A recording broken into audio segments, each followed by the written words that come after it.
So this is tutorial 1 of a series, and it's focused on doing a finished Peep storyboard.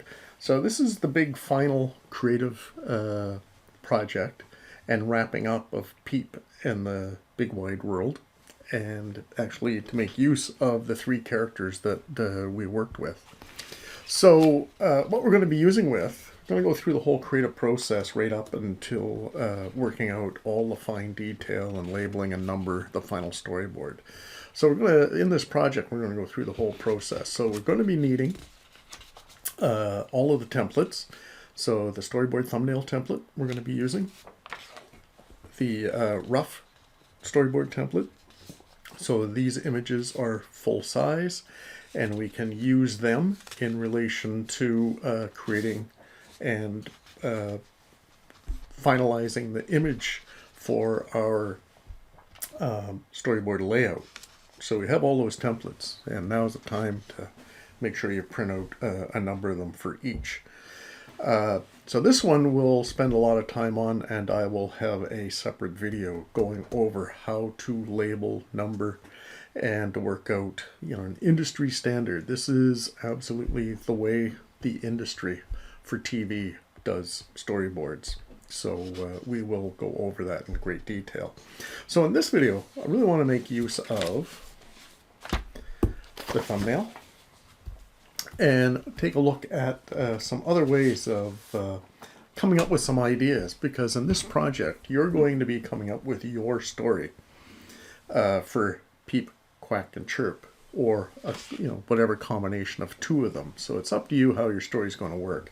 But we don't want to have any more than the 3 characters. Again, we want to keep this straightforward, especially now doing our first final storyboard, or working up to a final storyboard, that we don't want to get too complicated. We want to make sure that we're getting all the information down and practicing things that we've been studying and looking at. And we're still going to be learning. So not to panic that we're doing a final one already. The best way to approach this is dive on in and try one.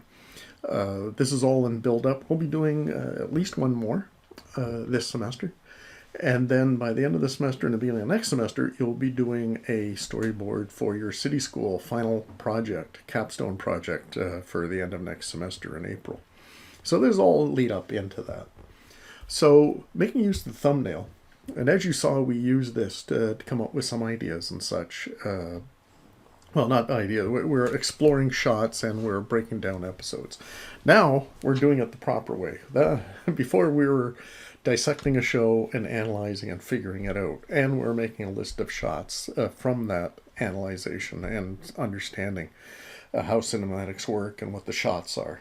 So now we're going to apply them into a story idea, so we can start drawing up some little thumbnails and start working out our shots and what our angles are, and also some dialogue. It won't be till next semester that you get proper script writing, so we're going to makeshift this semester in working up our dialogues as we thumbnail and as we create our storyboard. And once we have a real script writer that you'll have next semester, we'll show you the proper way of script writing. We're probably one of the few programs that actually have script writing in our program, but it's really important to be able to understand story structure and character development and such. That's where we really want to concentrate on that. And you never know where your career is going to take you. I know for myself, when I graduated from a college, taking 3 years of animation, that out of the graduating class that I had, surprisingly, 4 out of the bunch of us actually became scriptwriters in animation. And, many of us specialized in storyboarding as well as animation and design and the whole process. So you never know where you may specialize. That's why we cover everything. So on this one, so the idea, how do we come up with an idea? How do we start? We've got a blank piece of paper, or we've got a bunch of squares staring at us. How do we start coming up with some ideas and creating a story? This is going to be a very short story. if I'm going to work out my shots and such, I'm not going to use any more than the page here, because in our final storyboard, it has 4 panels. So we don't want to have more than what we have on this, because it's going to be a short story. So what we're going to have here is we're going to have 6 pages to work out a story on here. So 6-7 pages. We want to keep the story simple, straightforward, and just use what's on our thumbnail sheet here. But where to get started? Some challenges there. So even before I get into my thumbnails, and I've got some already here that I'm going to work up here and kind of work up my story idea and where to go with things, is, any good story has some conflict, and it's trying to figure out, what kind of conflict would make an interesting story. And so sometimes it's a matter of introducing something, and what we can make use of are props or take advantage of our environment to set up a story. So in my case, I thought of a prop and how that could start some interaction with the characters. So I drew up some, full-page sketches to come up with some ideas. So I thought, well, what if our characters, our pals here, come across something? And here I've got a loony, and having the characters find it. And being birds out in nature in a field, in the woods, they probably haven't seen one before. So on this, I've got them kind of, wondering, what's that? What is this thing? So it's now, what's the reaction of these characters, and trying to find character. So with that sketch, I've come up with another one. Again, these are large, and these can be loose. And again, I'm not going to use these in the production or in my storyboard. I may be influenced by them or inspired by them, but I'm not going to use them. And it's an opportunity to start exploring dialogue. So here, it's almost like a comic strip, or panels of a comic strip. So I'm putting in the dialogue of, who's going to say what. And him, we got Quack saying, what's that? Chirp going, I don't know. And then Peep being observational and saying, there's a lady wearing a hat, which, we see on it all here, if that's more clear. And where I thought this would be fun in a story is that he relates this, that, well, Quack has a hat, and so does this lady on this coin. So we can see Quack getting quite interested. And now, if I start the dialogue over here with Chirp and figuring some action here, go, what's on the other side? And he flips it over, and he goes, there's a bird, there's a picture of a bird on water. And then Quack going, wow, that's just like me too. This coin has a person with a hat and a bird on water. So it's like he's really enthused that this is all relating to him. So this is just building up a story, maybe some conflict of which we'll resolve or take to a point that could end part 1, which is all we have time for in our short storyboard. So where can you go with this? Like, what's the interest in action and in storyline that would make this interesting? So where I was going with that, and trying to relate this object, and this is totally up to you and your story. If you can find things just in discussion, but also we want some visual interest in the story to make the storyboard really work. Especially for animation, you need some animation, you need some action happening. So I'm trying to work that in. And then, hopefully as we have watched and took apart that one episode, hopefully you've watched other episodes and see where they go with stories and how we can build on it.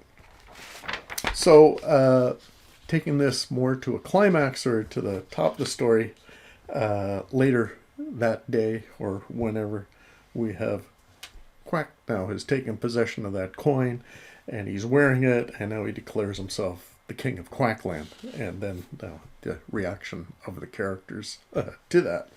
So that could build into an interesting story. And now the challenge is, now we've got a theme for a story.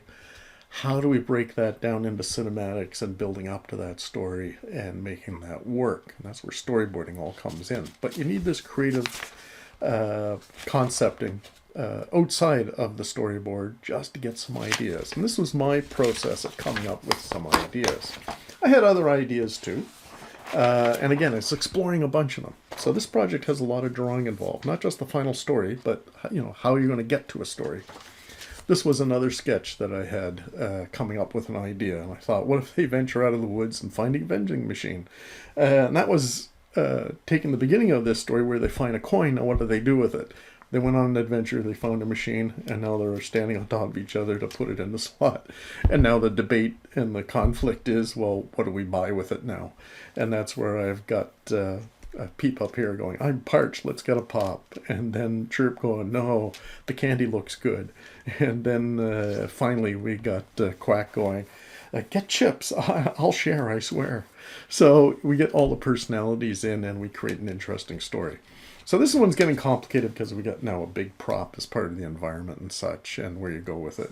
So it's keeping it simple. That's why I decided I'm going to stick with this idea and move forward with it. So the next step now is starting to work out some ideas.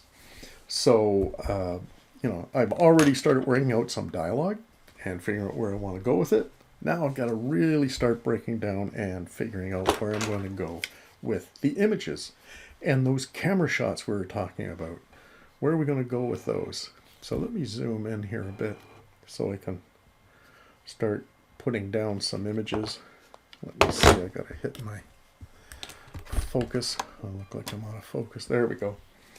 And I'll just draw a few and then I'll show you my whole thumbnail page and where things might work out.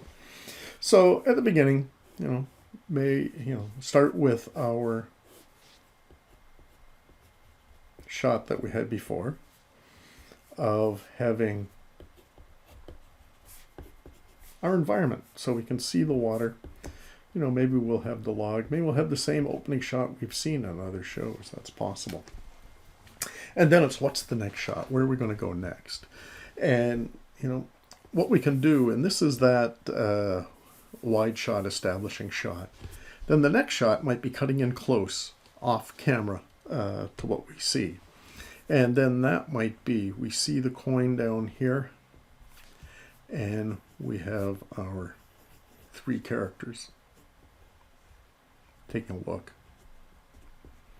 So in these thumbnails, they don't have to be detailed, but we want to start figuring out what are the shots, when are we going to cut, and what are we cutting to, and what are the characters up to. So I'm just going to rough in the idea of what's there. So we got lots of options here from our shot list and taking a look at where we're going with things. So we'll have some grass. Maybe there's the background horizon line back here with some bushes and things. And then from this shot, what do we do next? Maybe we can go into a close-up so we can really see what it is they're looking at.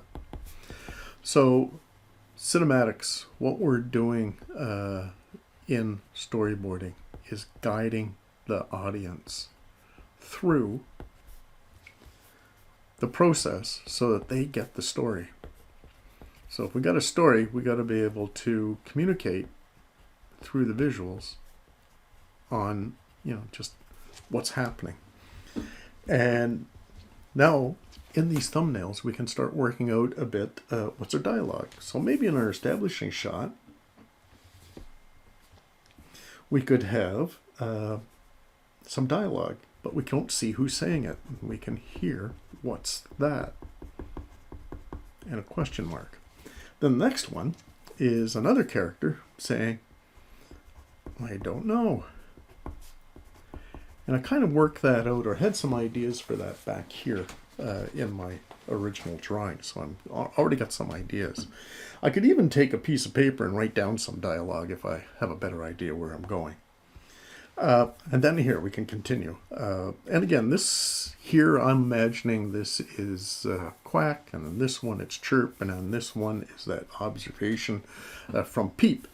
But we're not going to get into details on that. This is just having a plan for when we start storyboarding. We know where we're going. and we've already worked things out and the different possibilities. So we're starting with something. So this one, other dialogue, I'm going to put, there's a face or a lady or whatever, but I'll work that out. Right now I want to get my ideas down on paper and look at the alternatives or what I can do to make the best story I can. So here I got some dialogue, and what I'm going to do here, I'm going to have a close-up of Quack looking up at his hat, because the rest of this dialogue is going to be a hat like you, Quack. And again, I kind of worked out that dialogue already in my concept sketching to see where I'm going with that. And now we can continue with that and work out. So go back to this shot of a far shot so we can see the characters and the relationship of them with the object I've come up with. And again, you don't have to have an object, but this is just a demonstration. It's just my solution to come up with a story. And you can see I'm not being too accurate, but I'm trying to get pre-thinking of my composition and what I'm going to be doing with the characters for my final storyboard. So this is just thumbnailing, getting the ideas. Oh, so here it could be more dialogue. I'm not sure at this point which character is going to say it, but it helps clear it in your mind for when you get to the storyboard. I'm going to have, and I think I did that up in my concept sketch, what's on the other side. And then have Chirp actually picking up the coin and flipping it over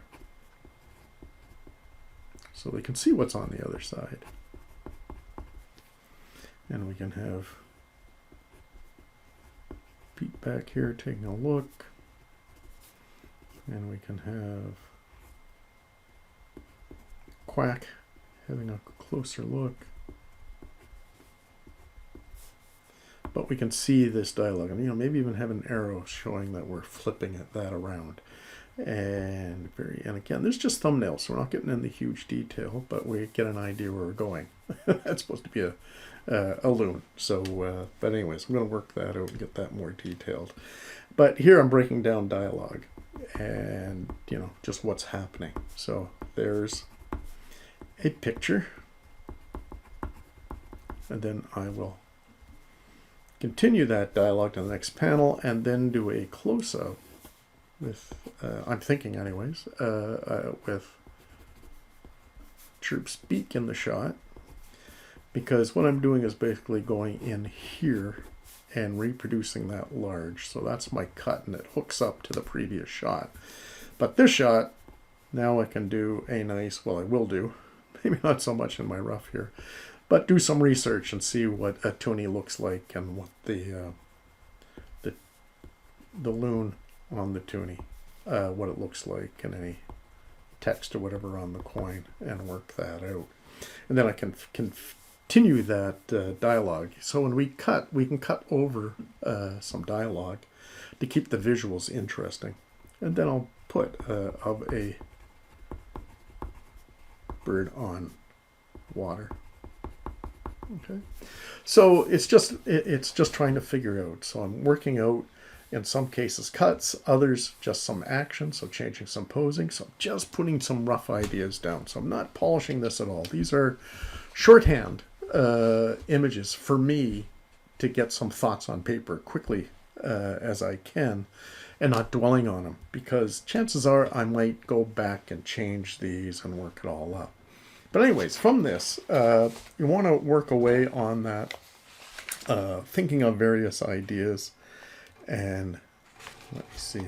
And then, so here's a previous rough of the same idea, but just running that through up until we get to our, in this case, 6 pages of, is this 6? Let me see.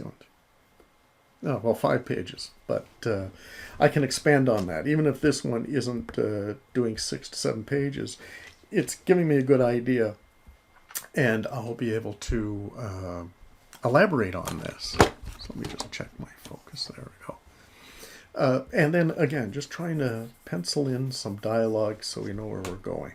Okay, so creative process. So it's coming up with some sketches, thinking of a theme or a scenario.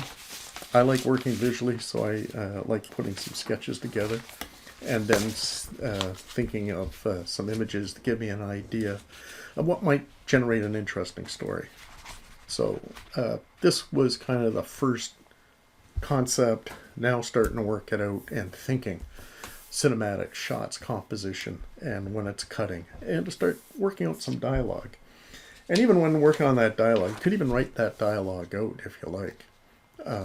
Anyway, this was used to, once the story is all done, I have a storyboard, and now if we're going to produce that, I've got to record the voices. And what you're going to be doing in the digital media is take a look at Premiere Pro, where we start building a story and taking these images and creating what we call an animatic. Then recording voices, and this was kind of my breaking down dialogue in different characters and be able to record the voices for that.